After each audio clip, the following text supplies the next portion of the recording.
It's not a case of you look at it and it tells you what you're going to do for a job. That's not what your human design tells you. But it does give you so much insight into the gifts, the qualities, the attributes, and equally how you will thrive and bring that to life. And as you live your design, you become more and more in alignment with your design. All of these gifts begin to flourish, they begin to open up. And all of this stuff that essentially you're meant to experience is here coming to life in your design.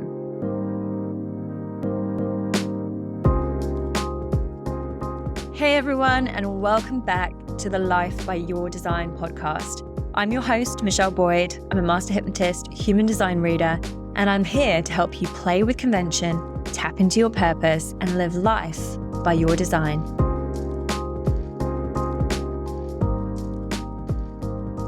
Hello, and welcome to another episode of the Life by Your Design podcast. Today, I'm going to be talking about human design. If you've been following the podcast or watching what I do, then you're probably aware that I talk about human design quite a lot. And today's podcast is going to be useful if you either find yourself in the bucket where you got no idea what I'm talking about, or perhaps you've downloaded your chart and you're now going, I have no idea what I'm actually supposed to make of this. Or perhaps you've actually been on your human design journey for a little bit of a while now, but you're keen to have a little bit of a reset on what it is and also what the value of human design actually is. So that's what we're going to be covering. If you don't have your chart, then you can get it for free on my website. You just go to the Get My Chart tab at michelleboyd.com. You can get it there. It's absolutely free of charge. That will be linked in the show notes for you as well. So let's jump in. So the thing with this stuff is there is lots of different tools essentially for you to learn more about yourself. And, if we were to rewind back 10 years, I was very much into the Myers-Briggs 16 personalities tool. And I used to get everybody in my team at work to do it. And I found it really useful actually for understanding some of the things that are quite important in my team of people at work. Used to love guessing how people fitted into that in my life. Then there's other things such as DISC. I'm actually a DISC practitioner. If you're in corporate, you've probably had your DISC profile done at some point as part of your personal development process. And then there's so many others as well. I also use meta programs. There's the Enneagram. There's lots of different ways that you can use to explore yourself.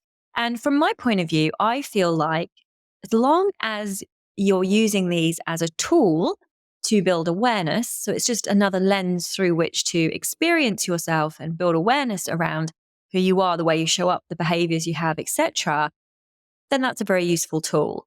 And then whether you go on to do anything with that awareness, well, that is completely down to you. And human design is something that I came across a few years ago, and I have personally found it to be the most useful of all the tools I have ever touched in this space.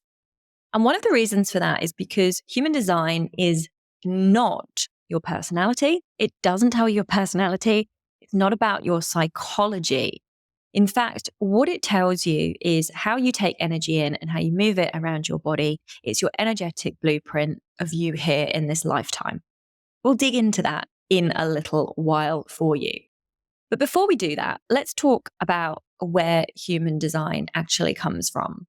So human design is created from 4 different components. So the first one is the I Ching, the Chinese I Ching.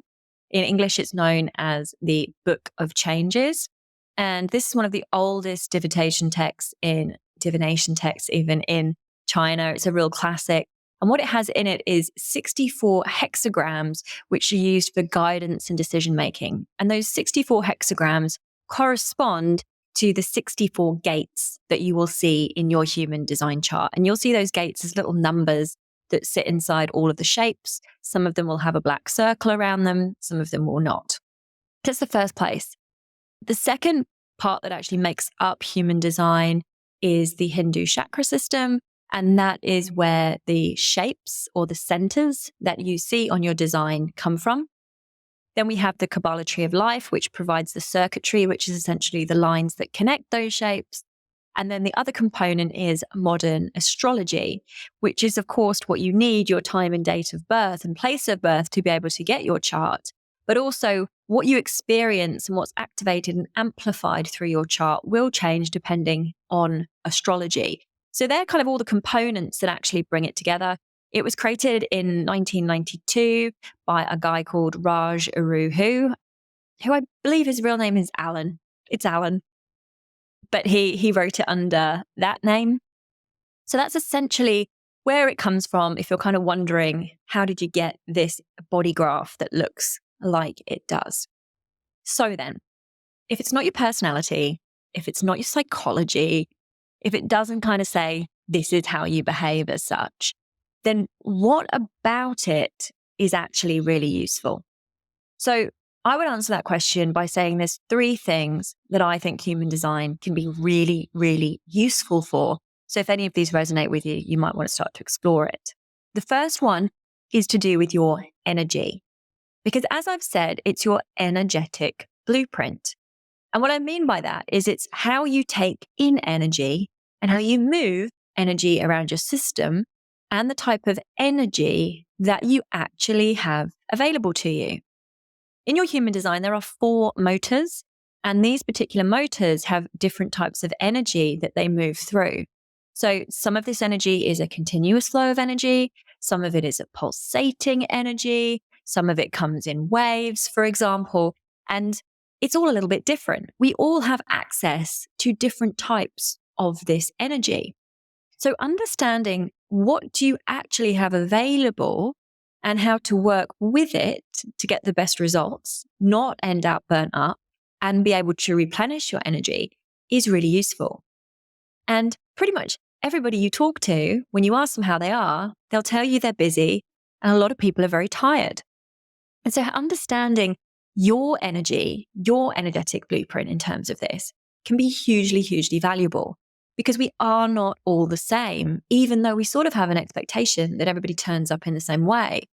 So you might find yourself over here on one end of the scale where you're looking at other people and just watching the sheer amount of stuff that they get up to, it tires you out. Like, it's tiring just watching. Or you could be on the completely other end of the scale where you look at other people and you think, we've barely got started. We haven't done anything on this holiday yet. You know, we haven't been that busy at all. And everybody has different energy available to them. And some of that is going to be related to your type, and some of that is going to be related to these motors. So it's incredibly valuable if you are in a place where you feel tired and worn out, and it almost feels a bit perpetual. It's very useful to understand the energy in your design, the type of energy you have, how it actually works, and how you can then use that energy and replenish that energy to not allow yourself to get into a place of being overly tired, which then starts to impact your health and also your well-being. So that's the first one. The second reason why I would say look into your human design is within all of those 64 gates and all of those centers and all of that circuitry, there is so much information about your gifts, your shadows, your purpose, the themes of your life, your superpowers, your perspective of how you experience the world. So much useful information. So if you are in a place where you're looking to discover yourself, connect to yourself on a much deeper level, and get a sense for all of these wonderful things, these gifts and attributes that you want to bring through in this lifetime to impact yourself, your friends, your family, your community, humanity, the stuff that you're here for, because it's in your blueprint, it's all sitting there. Now, I will just caveat, as you've probably heard me say before, it's not a case of you look at it and it tells you what you're going to do for a job. That's not what your human design tells you. But it does give you so much insight into the gifts, the qualities, the attributes, and equally how you will thrive and bring that to life through this lifetime. So it's a journey of really starting to contemplate and letting these things come through. And as you live your design, you become more and more in alignment with your design. And there's practical ways to do that. All of these gifts begin to flourish, they begin to open up. And all of this stuff that essentially you're meant to experience is here coming to life in your design. The other way, the third way that I would say that it's very useful is that what your human design tells you is how your aura interacts with the quantum. Now, you could say the quantum, you could say the universe, God, source, spirit, whatever the word is that feels right for you. Human design, by the way, is not religious. It's not a spiritual system as such. And if you do have a religion or a spiritual belief system or not, it can sit absolutely alongside that. But essentially, if you believe on some level that there is something bigger than us as humans, it is that something bigger that is actually communicating with you and your aura. And through human design, through something called your strategy, the quantum or the universe or God or spirit or source or whatever that bigger thing is effectively giving you breadcrumbs to lead you on your life path. And if you follow these breadcrumbs, the correct breadcrumbs, then you will end up in the direction of your sacred purpose or what you're here to do. So we actually have the strategy, which is how we interact with the quantum for these breadcrumbs. And then we have something called authority or inner authority. You'll see it written on the charts. And that's the way that you personally decide which of these breadcrumbs is actually correct for you to follow. And then finally, we've got something called signature, which I always think is your way of measuring, did I really make the right decision? So you watch the strategy, you follow your authority, and then you get a test because you actually get to sense through your signature, am I in the right place doing the right thing with the right people? Is this the right choice for me or is it not? So these three components together are absolutely fantastic for you living your design, stepping more into your human design, which activates everything. But it also gives you your decision-making method. Because once again, we are not all the same. And the thing about human design is that we're not actually working from our heads in it. We're working from our body. And one of the reasons that we find ourselves really getting off on the wrong course in life is because we allow the head to get in control. It's very busy. It's very noisy. We all know this. Got an opinion about everything. And it leads us off in the direction sometimes that it's not supposed to lead us. And that's why we find ourselves in situations which ultimately don't pan out quite as we'd hoped or don't lead us down that sacred purpose path that we want to get to. However, your authority even actually allows you to tap in and make those decisions from your body. So you can learn how to switch the head off and then make decisions from the body to really follow the things that you're meant to be following in this lifetime.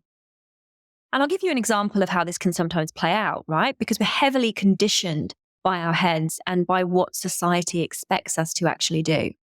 So perhaps you are offered a new job and you tune in to your authority and your authority says, no, this one's not for us.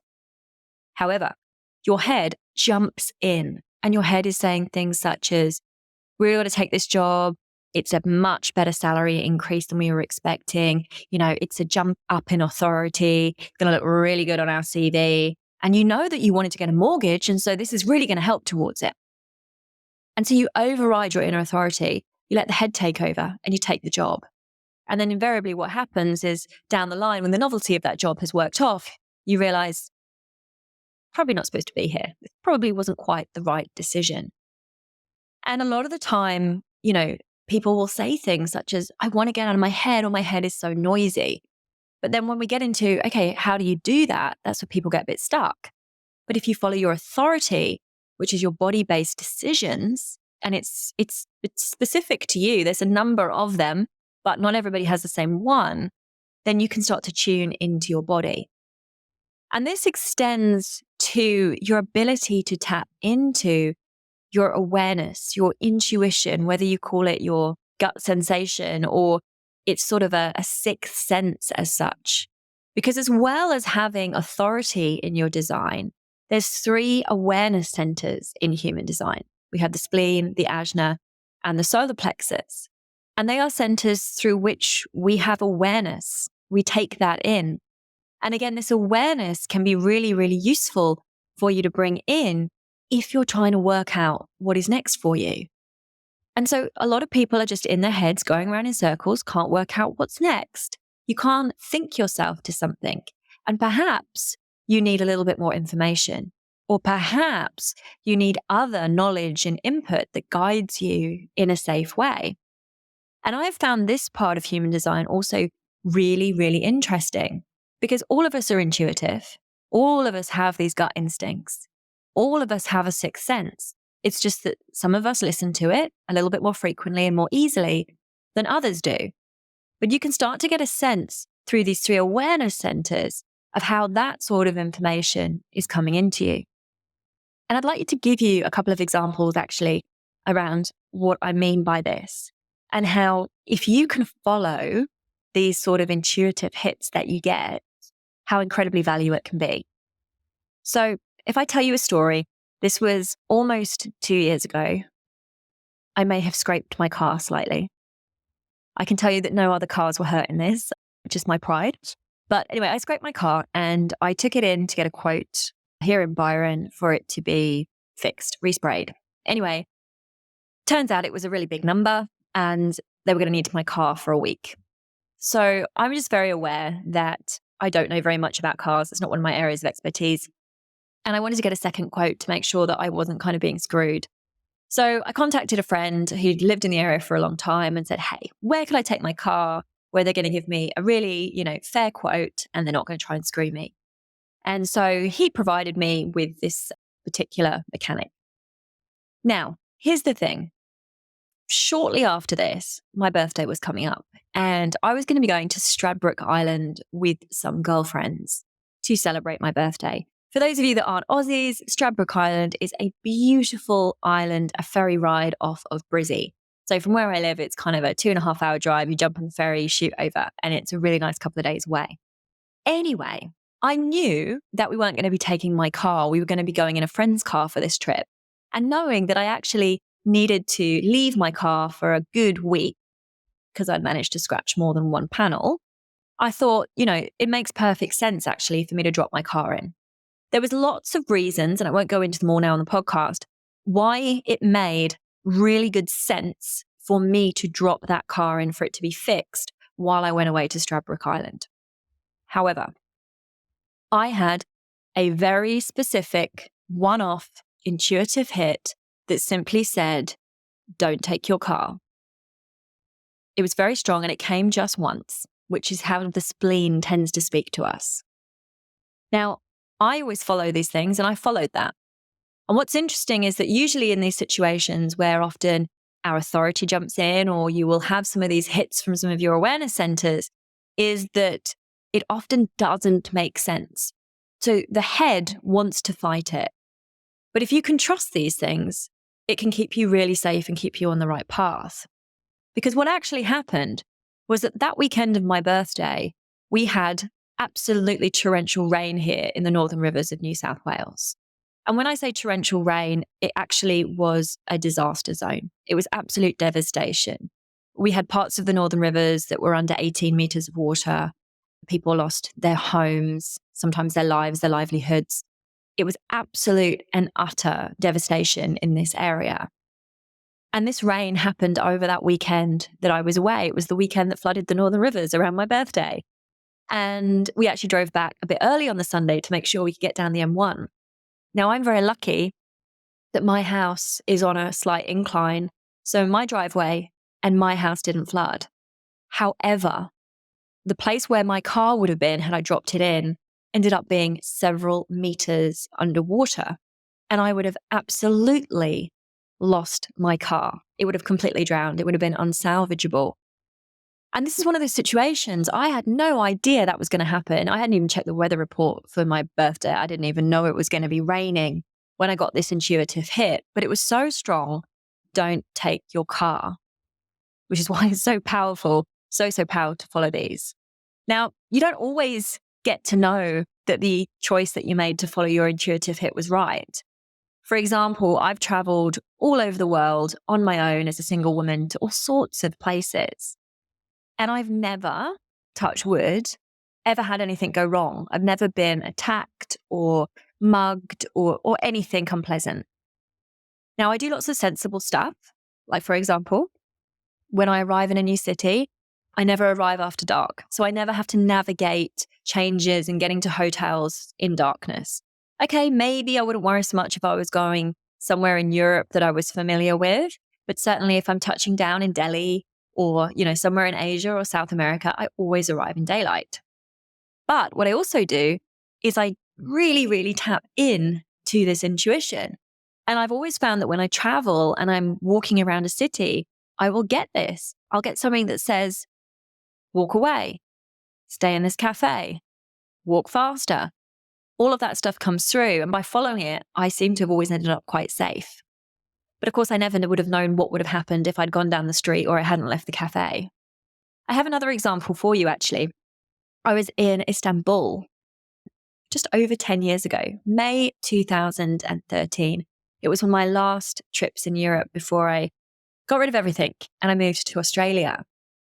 And I was walking with a couple of friends and we walked onto a main shopping street, which connected down from Taksim Square. And as we walked on to that shopping street, I got one of these intuitive hits that said, walk faster. Now, I now live in a world and I now have friends that if I turned around and said, I've just had an intuitive hit, we must walk faster, they'd be like, okay, let's jog. But at the time, that wasn't actually something that I would necessarily have done. So I sort of tried to walk us a bit quicker, but we weren't potentially walking as quickly as we would have walked if I had been on my own and followed it completely. Now, very short amount of time afterwards, there was a tear gas bomb let off at the top of Taksim Square by police because there was a protest happening. We didn't know there was a protest up there. And that tear gas came flooding down that street and we started to smell that tear gas. Now, we were able to hold our breath and lightly jog and make our way out of that cloud. But that's why my intuition was saying, walk faster. So this was, again, one of those instances where I actually have a sense for why I was supposed to be walking faster. So why am I telling you this? Well, hopefully you find these interesting stories. But at the same time, it's because if you are in a place where you are exploring what is next for you, if you feel that you're not quite on the right path and you want to get back into alignment with what you're sort of here to do in this lifetime, what you're supposed to be doing, if you want to start opening up all those gifts and all that purpose, that sacred purpose that you're here for, then you're not going to work it out from your head. There's no amount of what does the world need? What skills do I have? What am I passionate about? That's going to lead you to the right place. And actually, you need to tap into that something bigger because it's giving you all of the clues. It's dropping you the breadcrumbs. It's asking you to follow this path. But the reality is that most of us are not listening closely enough. Or even if we hear the whispers, we're not choosing to actually act on that advice, that insight, that knowledge. So if you are in a place where you're actually ready to start to tap into your awareness, start to tap into your decision making in a way that's from your body, and just begin to put your head a little bit back in its box, then your human design is going to give you some of the tools and the insights of actually how to do it. So, other people might tell you there's other reasons why you would want to know about your human design. But just to recap, for me, it's because of your energy. And if you want to learn how to work with and utilize your energy and replenish it more efficiently and effectively, your human design is going to point you in the direction of that.